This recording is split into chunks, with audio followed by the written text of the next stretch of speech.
এরকম যদি মনে করতে হবে এর অন্তরের মধ্যে ঈমান দুর্বল।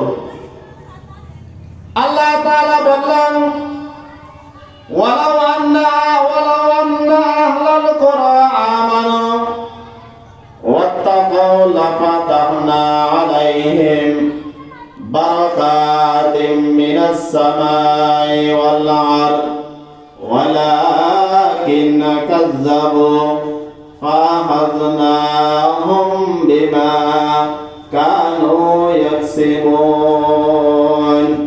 আল্লাহ তাআলা বললেন, ও দুনিয়ার মানুষ, ও আমার বান্দা বান্দী, ও কুরবানিয়া গুনার জনগণ, তোমরা যদি আমার উপর ঈমান আনার মতো ঈমান আনো, ওয়ালাউ আন্না আহলাল কুরা আমানু ওয়াত্তাকাউ, যদি ঈমান আনার মতো ঈমান আনো আর অন্তর মধ্যে যদি আমি আল্লাহর ভয় অর্জন করো, আমি আল্লাহকে ভয় করো, আমি আল্লাহ তাআলা বারাকাতিম মিনাস সামাই ওয়াল আরদ, আমি আল্লাহ তাআলা আসমানের বরকতের দরজাগুলি খুলে দেব। ওয়ালাকিন কাযযাবু ফাআখাযনাহুম বিমা কানু ইয়াকসিবুন।